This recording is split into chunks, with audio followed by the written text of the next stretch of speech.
That's how you do it.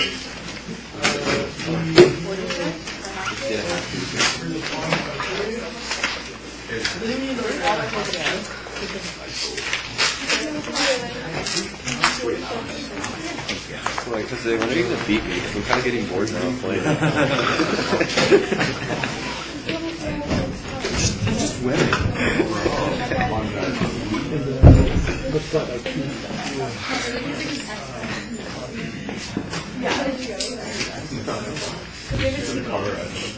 I need everybody to finish the warm-up. It is part of our class today. I will ask you to discuss it, so please do the warm-up now.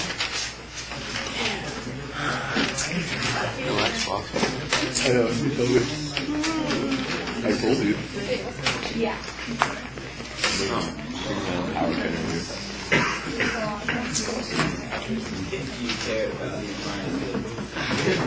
If you care about that looks pretty.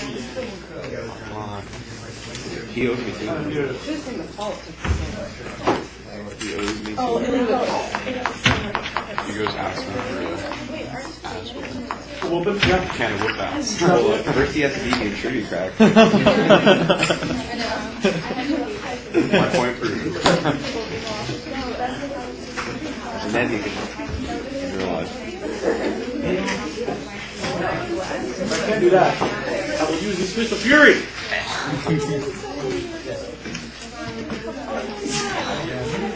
just gave me a burrito. I would have never told anyone. It's alright. You tweeted it before you had it on the inside. Get a burrito.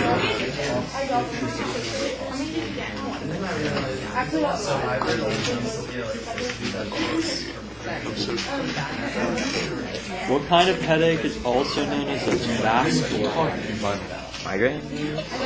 that or like I would go with migraine. Migraine.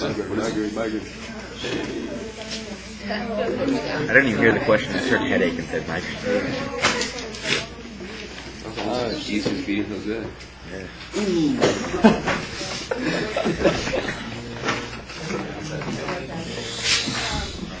It's just sitting there and taking it.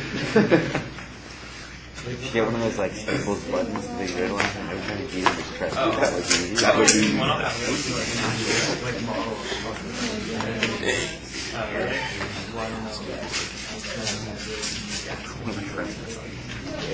I've never bought one of those, but I should. get out of here, Katy Perry. No, dude, I'm fucking not Katy Perry. I probably would have tried that game if they didn't have an ad every 10 seconds. And then Kate Upton comes out of nowhere. Alright. So.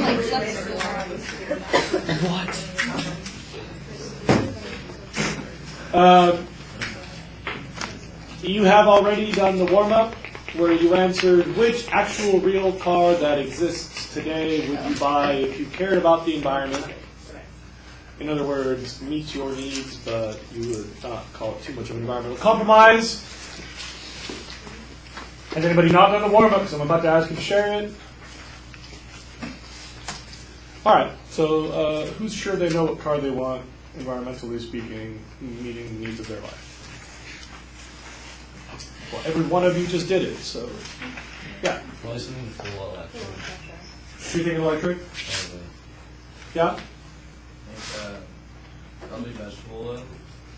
Okay. What else? Yeah? Electric, yeah. Probably one of those cars that can you can switch it on, hybrids that you can switch on to electric. So short distances, you don't have to use gas, but long distances you still don't have to worry about. Yeah. How many of those are there right now? Like, which are the Fusion. My dad has one, a Honda Civic. Civic? All right. What else? Yeah. A bike. Shut up, hippie. Anybody else want to tell us which kind of car they would buy? What? Hydrogen. Can you? Can you buy them? I don't know. I think we're almost there, right? Like Toyota comes out next month or something with theirs. Let's say today is a month from now. Yeah. Maybe like a diesel because it can run on diesel fuel, but it can also run on vegetable oil. Yeah, yeah. I wish I could get my car in diesel. I tried to get the Tacoma in diesel, and I Yeah, couldn't. we have to go like out of the country, don't we? And then you can't import it legally, so you have to black market. Like, literally, like, you can go to Mexico and switch it out and drive it across the border and nobody would notice, but it's not legal. Yeah. Why? Yeah. I heard there's like a new car being developed with like salt water as the fuel. I heard about that too, but I'm still not really clear how that works. Yes. Who else? Go for that.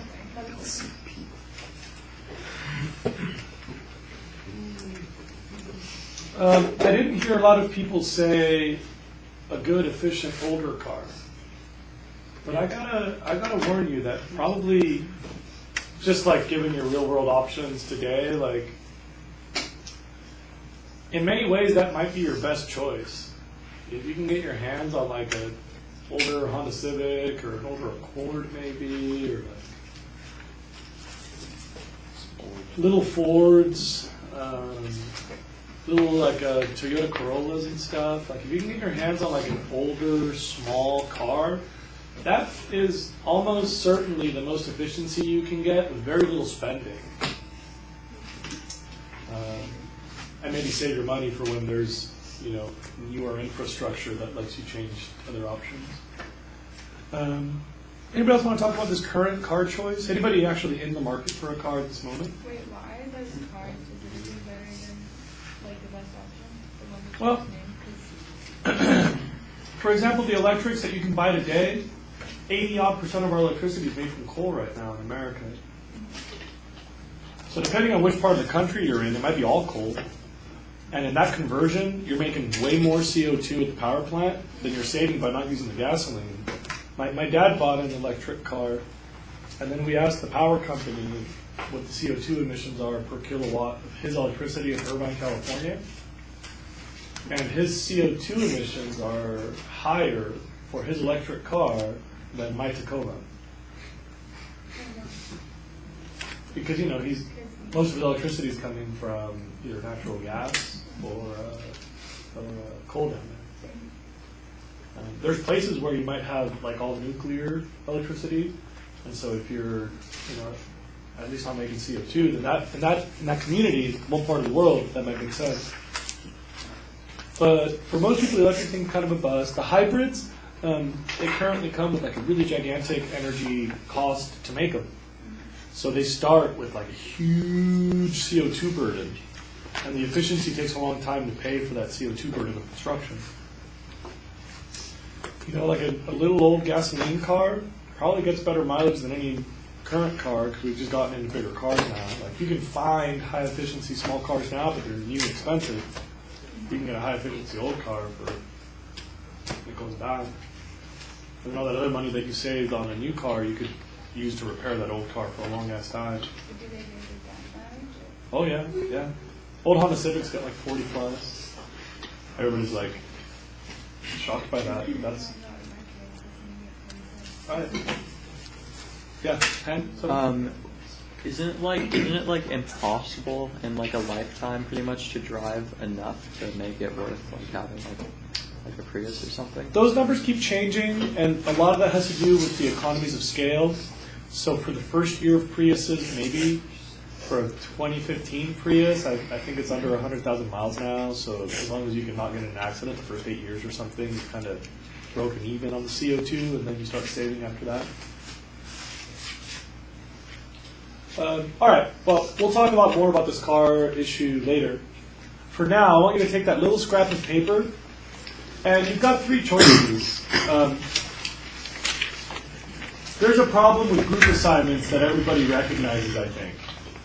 When you get into a group assignment, there's always that one student who really cares and that one student who really doesn't give a crap. And the student who doesn't give a crap goes, "Oh, Austin, you really care, huh? Well, good luck with the poster, bro. I want to serve."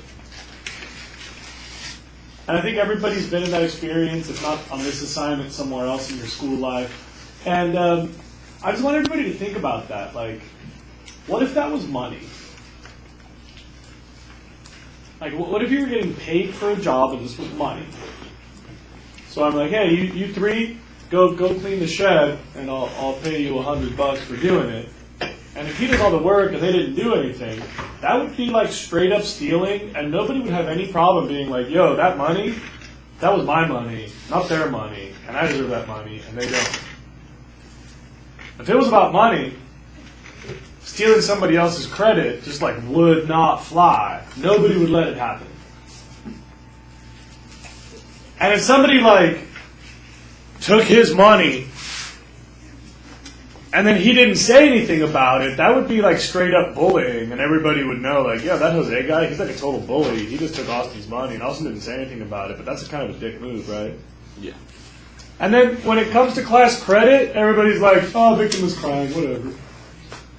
But as a teacher, I kind of see class credit just like money. This is the reward you get for the work you do. To me, it's like a good way to train you for money. And I really think that stealing credit is pretty low. So, Sarah. And so, here's what I'd like you to do with that little piece of paper. Either say, I didn't work, and then sign it. Or snitch on that person in your group that didn't work and sign it. And if everybody worked, then you can just say it's all good. But everybody has to write something on their piece of paper.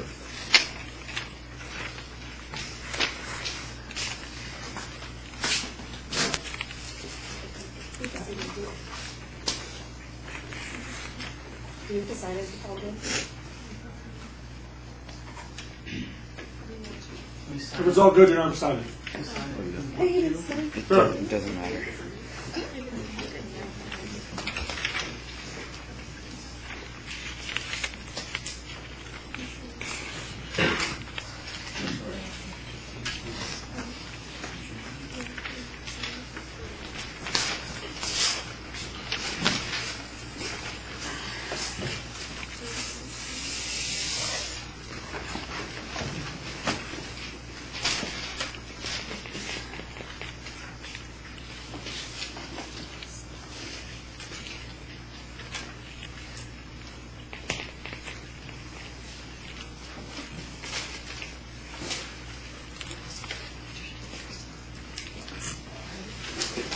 Now,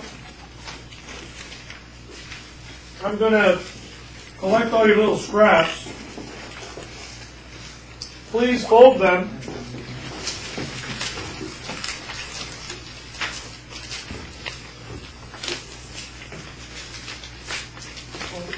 And then throw them in here.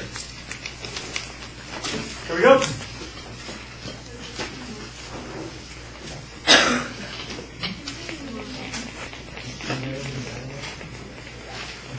Here we go.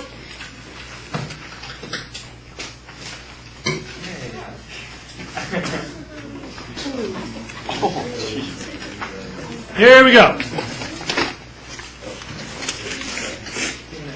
Not expecting that. Said probably punch you, huh? Lights out.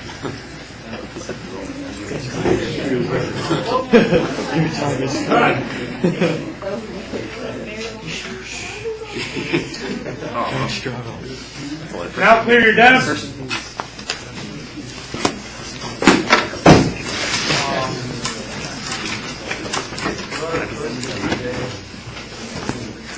Accept the posters. Clear your desk, accept the posters.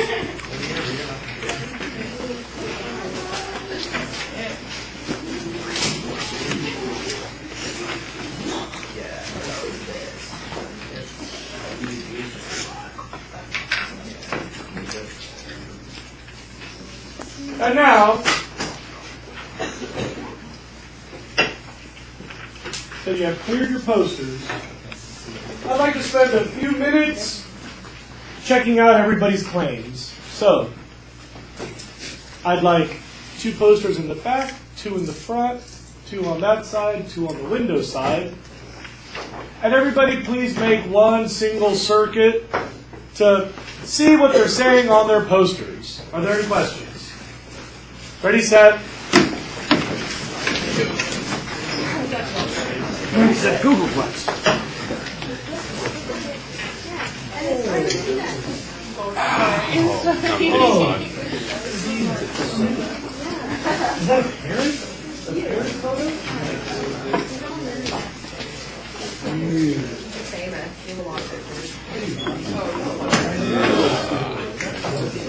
literally typed in Jose.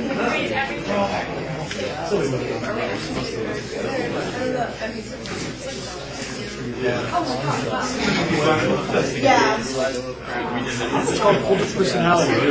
How did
Students, it is important that you see everyone's posters. That's part of our work today.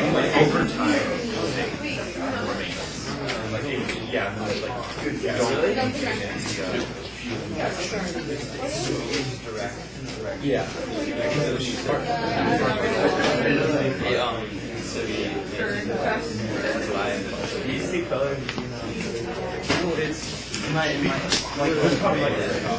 It's like you don't need spark plugs, so you don't need to replace it. Look at that, there's so much pressure on that. I know.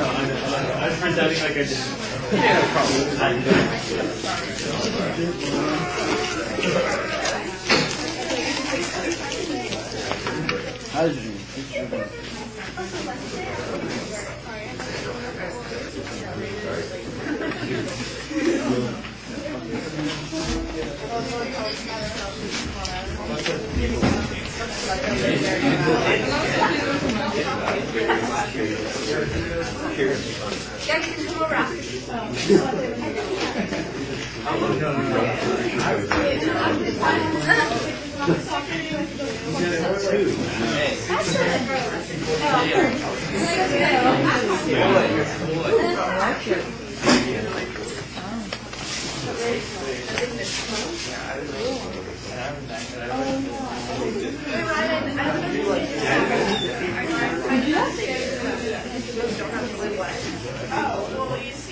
I agree with like the one who goes away with small old cars.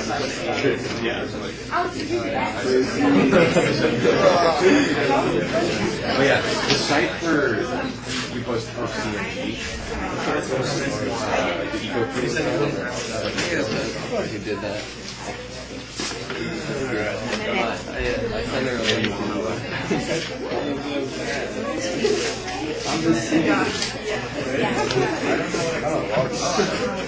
Now, students, please go stand behind your poster.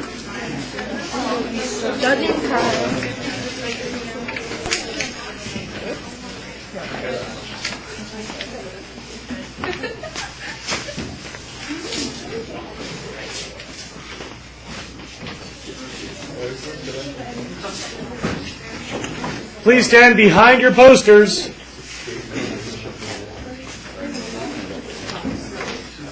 movie just like I know a lot of people thought they were going to present, even though I tried to make it clear that we were just going to have a conversation, not presentations. And so a lot of you had all the stuff you want to say, but the funny thing is, everybody else did, research on all of the methods. And so I want to go a step beyond that. Imagine everybody already saw your presentation. So for the sake of conversation, all those kids saw what you were going to say anyway. And now, the conversation I do want to have is a comparison. Since we all know how hybrids work, and we all know the basic gasoline stuff, and we all know the basic diesel stuff, what I want to do is make the comparison where somebody says, yeah, I know that that's cool, but I just thought it was really neat that my technology does blah, blah, blah. And then we start a conversation where hopefully we all get to talk. At the end, when we have about 10 minutes left, I'll give you my plan so when I become president, you'll know what I'm going to do about cars. And it's a good plan. I'm pretty happy with it. But who'd like to go first to say that something about theirs is actually promising or interesting? Yeah. I don't know. Ours is made from corn and other vegetables and plants, and so it's always renewable, and there's always going to be fuel to make ethanol. So we're never going to run out of ethanol as we would of gasoline. Yeah, that's true. And by the way, it makes just as much CO2, almost as much CO2 as gasoline. But what's the difference in that CO2? It's cleaner. I mean, it's not cleaner. It actually produces 30% less than gasoline. Yeah, but what about it? Yeah. Well, I know that the way where all that comes from, all that stuff is derived from palm oil and whatever. All this stuff is basically monocropped and imported from one country. So that monocropping itself is just this huge CO2 and land degradation. So because we're talking about agricultural fuels, and you mean palm oil for vegetable oil, but he's talking ethanol, which is made of corn. Okay, well, so both agricultural. They have a huge carbon cost in production because we're talking about ag biofuels. However, about that CO2, there is one huge difference. When you burn off vegetable oil, you're just putting the same CO2 the plants took from the atmosphere back in that atmosphere. So the only real CO2 emissions is when you're processing it. That's exactly right. That's way less per gallon than it's way more efficient per gallon than burning diesel or gasoline or something. That's right. The thing we've got to remember about biofuels is its current CO2. That's what we already have CO2. That's not climate change because the current CO2 is our current climate. So whether we can put it into palm trees or corn or canola, as long as we're using current CO2, the only CO2 cost is the production CO2.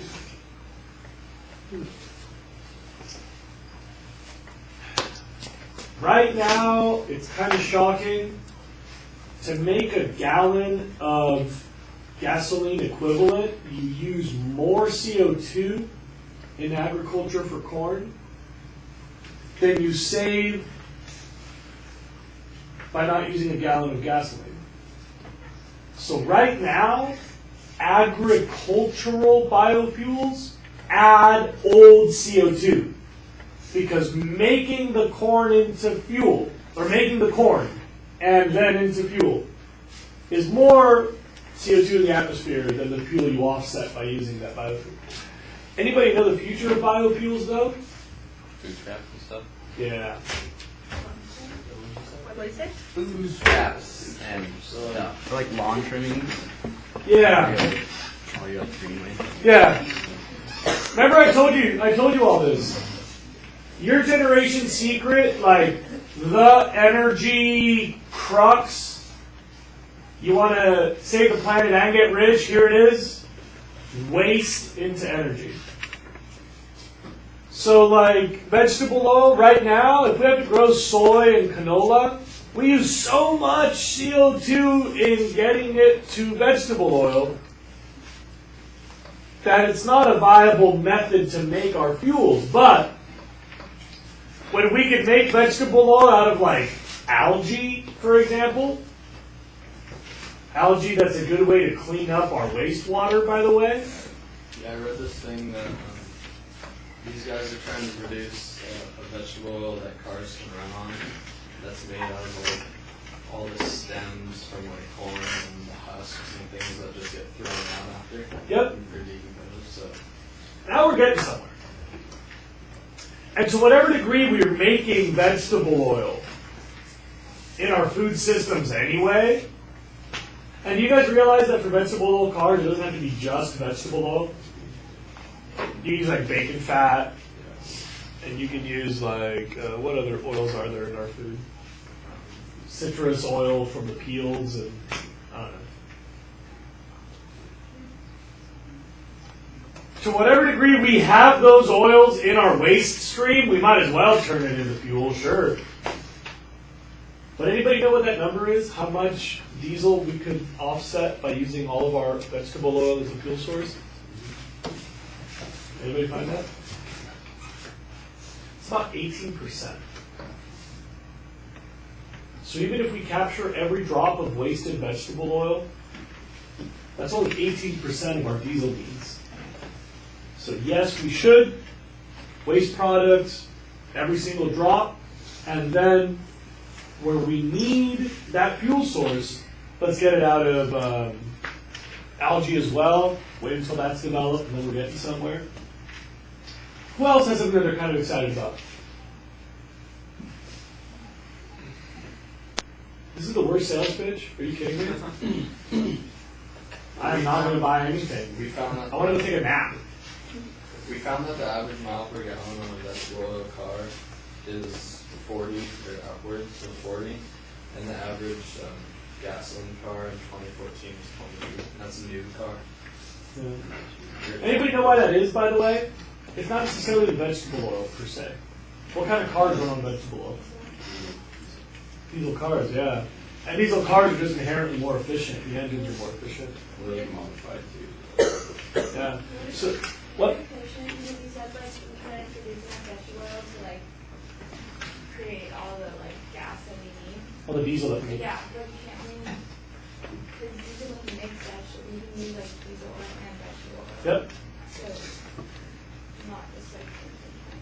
Yeah, absolutely. So, ethanol and flex fuel are a blend of corn alcohol and regular gasoline. And we can likewise make a blend of bio and petroleum diesels. There's two ways to run vegetable oil, and you guys should know about this. One of them is you get an old diesel car, add a secondary gas tank to start it, and once your engine is warmed up on regular diesel, you flip a switch, and now hot vegetable oil starts running your car. I think it takes like 15 minutes in order for like the car to gas, whatever. So to warm up enough? Yeah. I believe that. Especially in a place like Santa Barbara where your car doesn't start very cold most of the time. So you need a little bit of plumbing and the flip, the switch thing for the two fuel cans. It costs about $300 to $600. $300 to $600.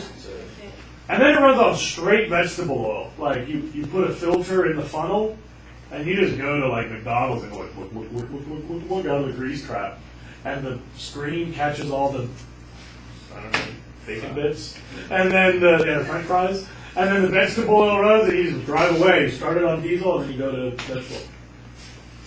The other way, though, is you take that vegetable oil, you go to your house, and you heat it up, and you mix in some stuff, you pour it out of the bottom as diesel. And then you just got a diesel car, or your old tractor, or whatever. Okay, other energy sources?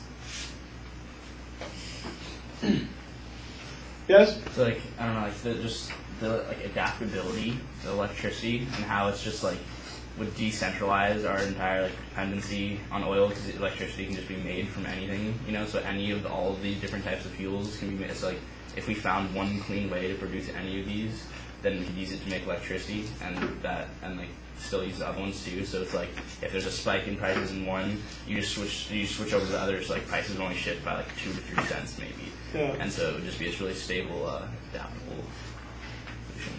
Yeah, I mean, Your car runs off it's hybrid. I'm talking about the These are type. electric. Yeah. Yeah, I mean, I think you'll understand that electric cars, aside from the fact that they don't have a lot of torque, they're very safe, they're very quiet, they're very simple, they have very little maintenance, they have like nothing working under pressure. So they're relatively reliable, straightforward, day-to-day cars for commuting and stuff. The electric is probably superior. But who knows the problems with electrical today?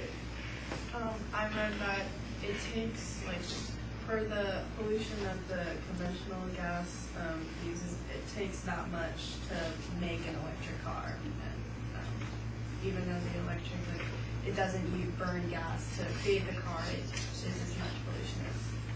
Yeah, right now there's this thing called the production footprint.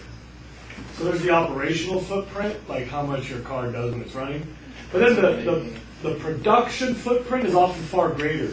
So they say that a Prius a few years ago used more CO2 in the making than a Hummer H2, which is an extremely heavy consumer vehicle. And so you're starting with this carbon debt, and then every time that you get a little less carbon per mile, then you start to pay that back. I remember it takes like maybe 100 years to make it equal. So like, and maybe not 100, but that's what. Yeah, these numbers go up and down a lot. Just so you know, it's really tough to like calculate all that into one equation. Like the concept is right. Today, a Prius is probably under a 10-year payback. So the Prius really starts to save carbon when you've driven it. If it's a 2015, I think we're talking about 8 years right now-ish. But like the first year Prius, like what was that? 93, 96? How old was the Prius? Yours, that's nice. But I mean, like, I know, I thought, I didn't realize. oh, the model line? Yeah. I believe that, but I don't know. Anyway, that when the first one came out, like the fresh off the lot hybrid car, that one had like a 15-year payback. Like you have to drive it like 170,000 miles before you break even on the CO2, and then you start saving the world. And you know, like a lot of cars will get, you know, the lease will finish, or they get totaled in an accident, and then you're actually just more CO2. Ditto electric. You know, those batteries, everybody comes up with a new battery and new wires and new electronics, and that just means there's new metals required. So there's always some little country in Africa where all the kids are dropping out of school to go work in the mines, because it turns out that they're overnight really valuable. And so they're like, what, coltan? People need coltan, great, finally! And a nation full of like really struggling people with a really crappy economy, they'll be like, great, I'm going to go dig up the river. And then you get all this like environmental devastation and social collapse because everybody's like scrambling to get this one rare metal. And then next year Toyota's like, never mind, new batteries, high tech. And the country goes, and some other country's like, wait, you need our metal, brother? The international shenanigans of this development of electronics has been actually pretty horrible. And I think like 15 years from now, 30 years from now, in your lifetime, when we can make like new, relatively renewable, relatively sustainable, cutting-edge batteries that have way better efficiency, like wow, I think that's on the horizon. That's a great way for you to get rich. Just make a better battery. Aren't electric car batteries more prone to leaking battery acid? I wonder about that. I don't know. I mean, it's moving, and it's subjected to pretty harsh conditions, and all that rattling, and all that heating and cooling. Battery acid, in and of itself, is not, as long as you keep it out of your sandwich, it's probably not a big deal environmentally. I just thought like in the driveway it leaks and then goes into the sewer drain and goes in the kitchen. You know, funny thing about acids is acids and bases neutralize pretty fast. Like the volumes we're talking about, I don't think it's that big of a problem. I think the global consequences of the production is definitely like a huge target, and you're like, hey, look, we can make it with battery acids. Like that's a thing, but I don't think that's a huge, global threat. And like the other thing is with like new technology, all these batteries can be like basically completely recycled now too, though. With like our Yeah, I mean, it doesn't necessarily erase their impact. Yeah. It just spreads it out over the other uses. So then when you make it into motherboards for a calculator, then okay, that's also sharing in that footprint. Yeah. Who else? For natural gas, there have been like large supplies found, so there wouldn't be any problem with being able to you wouldn't run out of natural gas anytime soon, and it doesn't give off as many sulfurs, phosphates, etc. as gasoline does. Yeah, my homie Thomas has a natural gas car, and it's so cheap to run that thing. It's like $1. And it doesn't use a lot of water either. Does it what? It doesn't use a lot of water compared to like other. Yeah, Right. Right. Yeah, I mean, depending on how you're getting the natural gas, it can be an exceptionally clean alternative. It has a lot less of the other air pollution. It's still CO2, but it has a lot less of the other air pollution. As an engine, it's a little more efficient. So per mile, it's less CO2. Even though the energy content of the fuel is the same, you make it into moving car a little better. Super cheap. Super cheap. Like the dollar equivalent right now, I think, is like $1.15 per gallon, like equivalent. But my homie Thomas, when gasoline was really high, natural gas was technically lower. At one point, he was getting about 76 cents. Well, it says here that the annual fuel cost is $2,773 for compressed natural gas, and for like gasoline, it's $5,000. Yeah, okay, so today we're talking 50-50 maybe. And there's something else you can do with natural gas cars. If you spend like about $1,000 on the plumbing in your house, you can fill up your home. You can do that. So like going to the gas station isn't that big of a deal, but like never having to go to the gas station, like I love the sound of that. I hate gas stations. Yes, it's the Indian guys I have the problem with, right? You hit it on the head, Ron. One of the cool things there, for example, is it's just part of your gas bill, so you don't have like a separate economic variable in your life. Anybody else excited about something else? Yeah? Hydrogen. The biggest thing that I found when I did research for this was that the problem with conventional motors that burn any kind of fuel is that they're really inefficient at really low revolutions. And so for like stopping and starting in cities, they're typically less efficient than an electric motor. And then the disadvantage of an electric motor is that the opposite, at the higher revolutions, it becomes less and less efficient. So for driving high speeds or like on the freeway, they lose their efficiency. And so the benefit of a hybrid is that while you're in the city, you can use the electric motor only, and it's like way more efficient. But then as soon as you do something that's really like high load, you can switch over to the conventional motor, and that makes it like more efficient as far as like the energy wasted is lowest doing that. Yeah. In the city, electricity is still like the number one.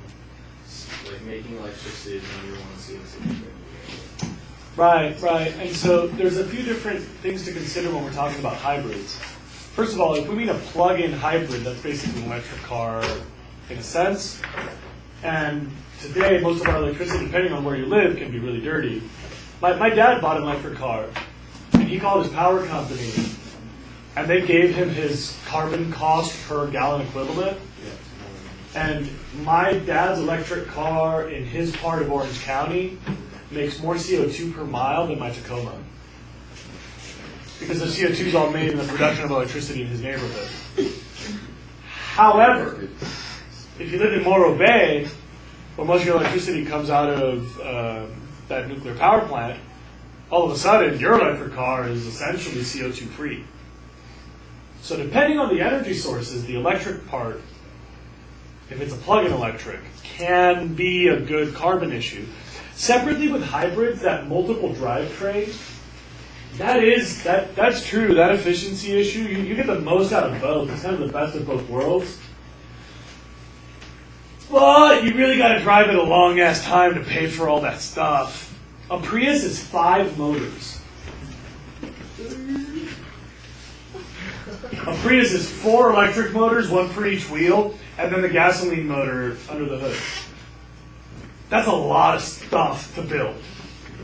Like, the Prius weighs more than my Tacoma. Because it's got all these parts, you know? Maybe it doesn't weigh more than my Tacoma. But it does weigh more than a comparable size. It weighs more than a comparable size car. So you've got this huge production cost, and then are we going to pay it off in those real efficiencies? The one thing I love about hybrids, they charge the electricity by slowing down.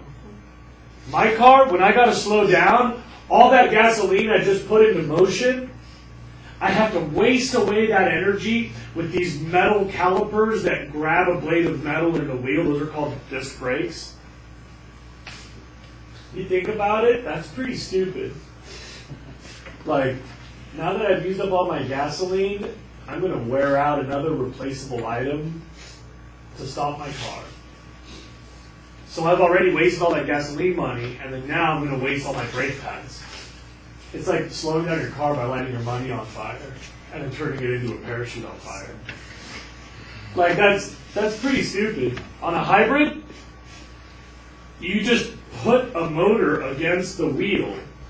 So the drag slows your car, and that drag is generating electricity for driving later. That concept, making use of waste energy, that's not the bad idea. What? One point. Can I make a point about the what? Yeah, go. The multiple drivetrains. So Yeah. Conventional gasoline, you can get multiple drivetrain engines. With like 4-cylinder and like 8-cylinder, I think. Yeah, right. So that works. Another thing about conventional gasoline is like the energy used to transport all these batteries, all this pressurized gas. That saves you a lot of money from just the energy that you're using to compress the gas. So. Yeah, that's all very true. That multiple drivetrain thing about gasoline, that actually is kind of like a secret. That's the comeback of gasoline right there. Having an 8-cylinder car that'll run on 2, then run on 4, then run on 6, then run on all 8. Like as your torque needs demand. That's pretty crafty. That makes gasoline cars potentially very competitively efficient. Hydrogen cars, the emissions, at least just. Oh, it's nothing. Hydrogen. Yeah. Nothing. Yeah. Water. You get steam out of it. I drove in a hydrogen fuel cell vehicle and I drank the water that came out of the tailpipe. It was just a cheap little dribble too. So, I know. Pure. Yeah. Yeah. Emissions are water, and it's like it might cost a lot to make it, but we can improve on that and make it more efficient so that it ends up being a lot better and more sustainable for the future. Yeah, I mean, anybody know how we get hydrogen now? You get it from water, right? You extract it from water, don't you? Yeah, we get it, and then how do we get it out of the water? Yeah, you rip off the oxygens, you hydrolyze, it's electrolysis. Anybody know where we get the energy for that right now? Electricity today equals coal. It's basically like 1-to-1 right now, pretty much. Like you basically can't really benefit like just from the amount of energy it takes. It's like you're putting in just as much. Right. Yeah. And it's actually the other way around. You burn a lot more CO2 making the hydrogen than you save using the hydrogen. Contrary to popular belief, hydrogen cars are not explosive. That thing about hydrogen bombs, that's just a misnomer. That's not the same. And the car itself is not that fancy. It's just an electric vehicle. Instead of having batteries, it has one battery and a tank of fuel for the battery. So it's a simple car. If we can make electric cars, we can make hydrogen cars. There's really very little plumbing. So they're quiet, they're reliable, they're safe. problem is today to make hydrogen we need so much electricity. And our electricity today, y'all know, there's the story. I think that the real secret for hydrogen is to couple the development of sustainable electricity with hydrogen. So whenever people don't need the sunlight, the solar plant makes hydrogen instead. When it's windy and people don't need electricity, we just use that wind to make hydrogen. So essentially, we could make hydrogen out of the unwanted sustainable energy. And then that sort of transfers sustainable energy to cars to offset gasoline. You know what I mean by that? That's the secret that I imagine. Has everybody spoken about the technologies? Is there anything you're dying to get off your chest about your cars? People think diesel is more expensive than gasoline, but since it's more efficient, the yearly cost is actually less than gasoline because Absolutely. it's more efficient. Yeah, I mean, you might pay 5 or 10% more per gallon, but you get 25% more miles out of that gallon. So per mile, diesel's way cheaper. Plus, the car requires less maintenance, the engine lasts way longer, and the maintenance is cheaper. So in the long run, diesel versus gasoline is way, way cheaper. Two cars exactly identical, gasoline version, diesel version. The diesel version gets about 25 to 35% more miles per gallon. And thus costs about 20 to 25% less per year. Yeah? And the style of the engine supports direct injection and has higher torque. Yep. And so there are types of cars where you must have diesel for high torque applications. Tractors on the farm, heavy towing trucks. We will always need them to be basically diesel. None of the electric hybrid versions has come up with another way to generate high torque reliably. That's another thing about vegetable oil, is that it has similar to the same torque. Right, you can make vegetable oil into diesel. Yeah, there's two types of diesel. There's petroleum diesel and there's vegetable diesel. They're both diesel. So some people, I read about these farms that with all their waste, they make vegetable oil and make it into diesel to power their tractors. Yep. So they have really low CO2 emissions on these farms. Some dude won an award in Petaluma for doing that. Yeah. So okay, if y'all want to take your seats, I'll give you my plans for when I become president. Lord.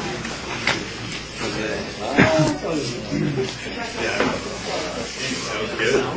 That sounds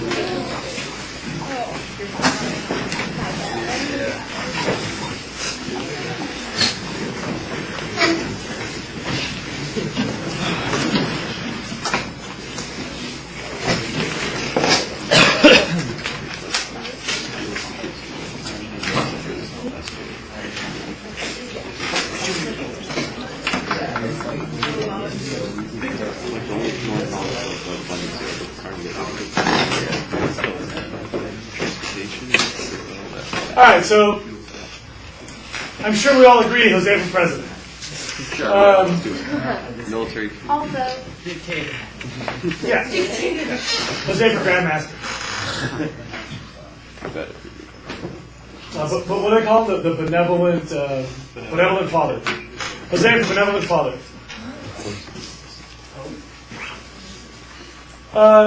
First of all, for my own personal decisions, I love my Tacoma. I wish it was a Hilux. Anybody been abroad? Seen a Hilux, I mean?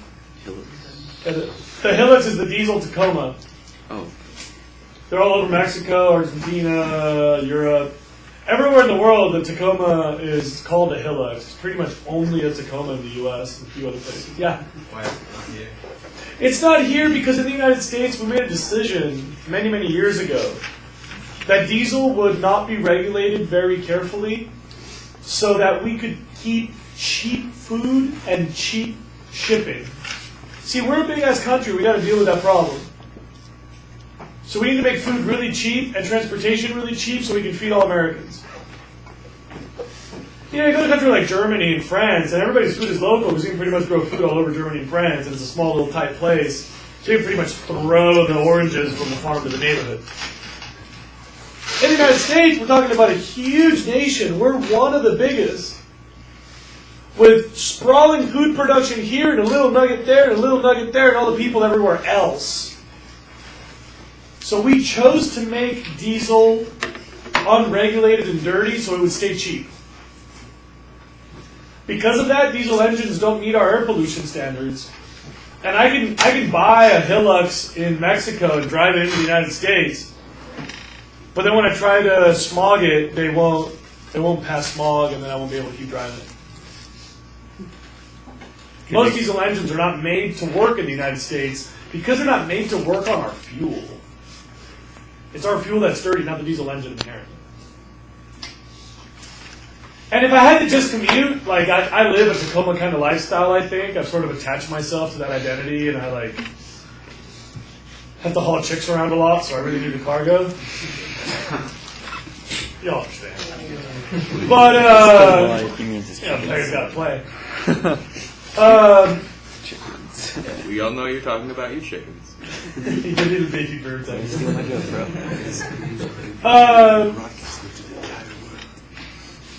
If I wasn't so attached to the Tacoma, if I just needed a commuter, I'd probably buy a compressed natural gas car today.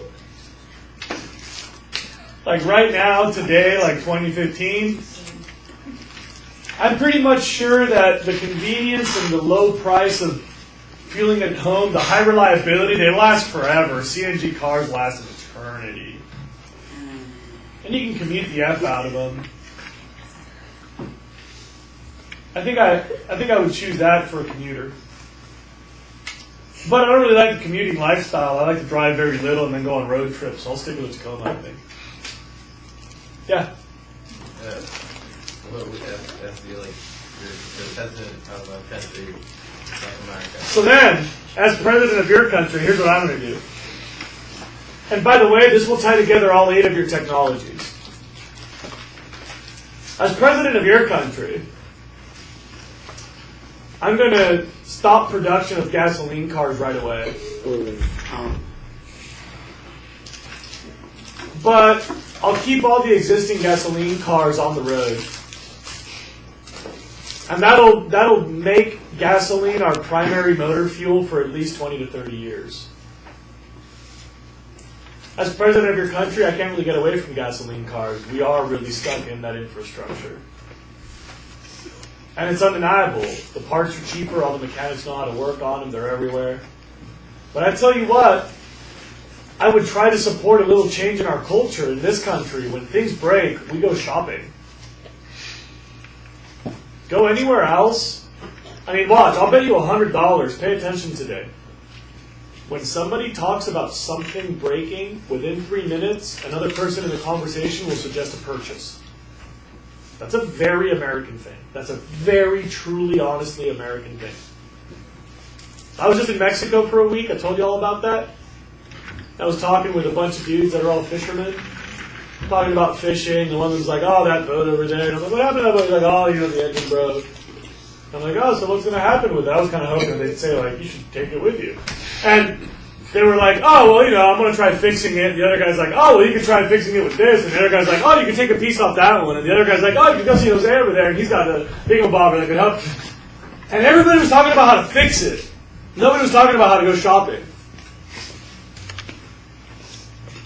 My grandfather literally fixes everything. He's got like an old cast iron pot that like froze and broke and he welded it together. Because like, why waste it? It'll keep working. Why not? No, he didn't weld it. He reforged it. Like, heated it up and banged it together and like smashed it. It's got this like crazy hammered seam in it. Like, we don't do that. We don't fix stuff. What's up, sir? So as a change to our culture, that's one I like. I'll try to see if we can make people get the most out of the existing gasoline cars. Then as soon as possible, new cars, compressed natural gas, we can do that right away. For the commuter fleet, it really is the good call. And where we need diesels, I'd say we try to find used vegetable oil to make use of the garbage, and I'd push development of other sources of making the vegetable oil. Like algae. For the gasoline cars that we've got, I'd start splicing it or spiking it with ethanol as soon as possible. But not corn ethanol. That don't make no sense. It's a stupid, wrong solution. Right idea, wrong solution. As soon as we have other sources of ethanol, we cut the gasoline content, raise the ethanol content for all the remaining gasoline until the gasoline cars are used up. You guys see how I'm phasing out of the bad and phasing into other options?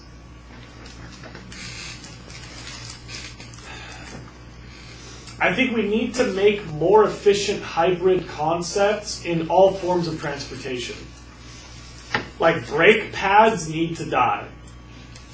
The whole concept of regenerative braking, where you make energy when you're slowing down, that is so critically genius. There's a lot of ways to use that other than the current 5-motor Prius style. But we really, really should have hybrids on everything.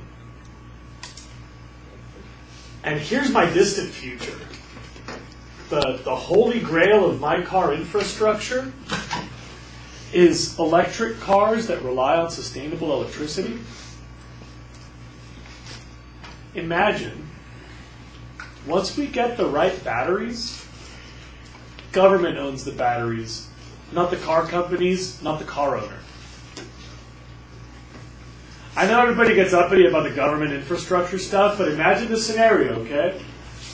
You pulled up to the stoplight, your car Wi-Fi communicates to the little robot under the road, and they go, whoop, and they switch your battery. It's their battery.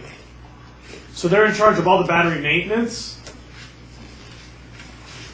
They're in charge of all the battery recycling.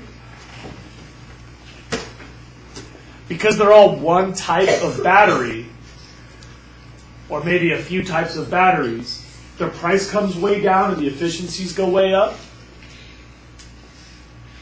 And if we get down to 1 or 2 or maybe 3 styles of battery that are just in these giant conveyor belts, we can either ship them to the place where we make the electricity and then ship them back charged, or we can centralize. Imagine if every gasoline station was a little electrical generator, a couple of windmills, or a little solar thermal plant to put renewable electricity into all those batteries and keep all our cars running on renewable electricity. For places that are too far away, we use hydrogen fuel cells. So if you can't get into the city-urban battery swap system, we ship hydrogen from renewable sources.